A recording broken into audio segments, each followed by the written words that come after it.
আমি কারণ বাজার মাছ কাটতে ভাত খাই, আমি কোনো মানুষের পকেট কাটতে ভাত খাই না। এই পেশায় আইছি, আমি নিজে হালাল করে খাইতাম, নিজে কর্ম করে খাইতাম। দুনিয়ার জমিনে থাকতে হলে মনে করেন অর্থের কিছু প্রয়োজন আছে। পেশায় তিনি মসজিদের খাদেম, তবে প্রতিদিন ফজরের নামাজ পড়ে বটি কাঠের শাবল নিয়ে বসে যান মাছ কাটতে। এটা করেই মাসে ৬০,০০০ টাকা আয় করেন তিনি। মাছ কাটা নিয়ে কে কি বলল তা নিয়ে মোটেও মাথা ব্যথা নেই তার। বলছি রাজধানীর কারওয়ান বাজারের আম্বার শাহ শাহী জামে মসজিদের খাদেম রাকিবুলের কথা। অন্যের পকেট কেটে নয়, সৎ পথে থেকে আল্লাহর সন্তুষ্টি অর্জন করে জীবিকা নির্বাহ করায় একমাত্র লক্ষ্য তার। আমি কারণ বাজার মাছ কাটতে ভাত খাই, আমি কোনো মানুষের পকেট কাটতে ভাত খাই না। এই পেশায় আইছি, আমি নিজে হালাল করে খাইতাম, নিজে কর্ম করে খাইতাম, যাতে আমি মানুষকে কষ্ট না দেয়, মানুষের পকেট যাতে না কাটি। ওই মাছ কাটার পয়সাটা আমার সংসারে দিতে কষ্ট হয়, আমার নিজের খরচ হয়। দেখা গেছে দুনিয়ার জমিনে থাকতে হলে মনে করেন অর্থের কিছু প্রয়োজন আছে। মোহাম্মদ রাকিবুল ইসলাম। খুব বেশি দূর লেখাপড়া করতে পারেননি রাকিবুল।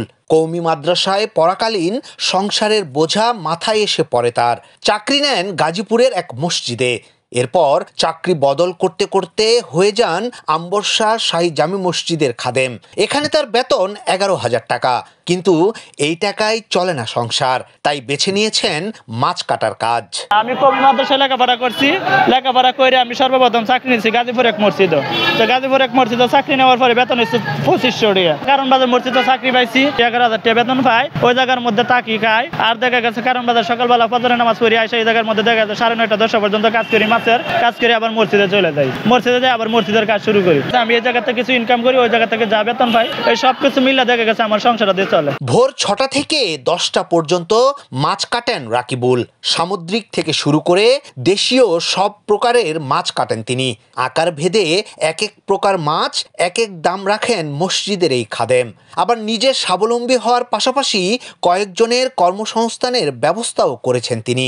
তার দোকানে মাছের আঁশ ছিলে বেশ কয়েকজন জীবিকা নির্বাহ করেন। মাছ বিভিন্ন ধরনের বিভিন্ন আইটেমের মাছ কাটি, যে ধরনের মাছ নিয়ে আসে এই মাছে কাটে দেয়। কেউ ফাঁকি মাছ নিয়ে আসে, কেউ কুরাল মাছ নিয়ে আসে, কেউ বল মাছ নিয়ে আসে, কেউ কাতল মাছ নিয়ে আসে, কেউ রুই মাছ নিয়ে আসে। এইসব মাছ দেখা গেছে আমাদের কাছে যদি নিয়ে আসে, তখন দেখা গেছে আমরা মাছগুলা কাটে দিই।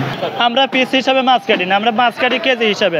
আর ইলিশ মাছ দেখা গেছে পিস হিসাবে কাটি। মাছ কাটি ২০ টাকা কেজি কাটি, ১০ টাকা কেজি কাটি, ১৫ টাকা কেজি কাটি, মাছ কাটি এইভাবে। ওতে কিন্তু কম বেশি মনে করেন যদি মাছ যদি আমার কাছে আসে, তাহলে কম বেশি মনে করেন ২-২৫০ কেজি মাছ কাটতে পারি। আর যদি দেখা গেছে মাছ না আসে, তাহলে দেখা গেছে ২০ কেজি, ১০ কেজি, ৩০ কেজি, ৫০ কেজি মাছ কাটিয়ে চলে যায়। এই জায়গার মধ্যে দেখা গেছে বর্তমানে আমার কাছে ২ জনের কাজ করে।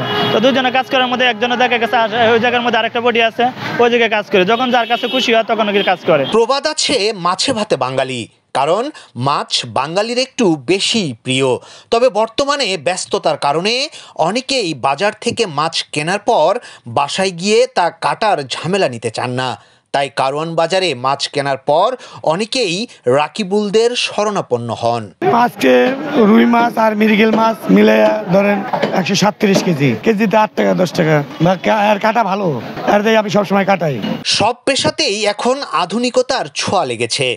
আগে স্ত্রী ও মা চাচিরা বাড়িতে মাছ কাটতেন, এখন সেটা বাণিজ্যিককরণ হয়েছে।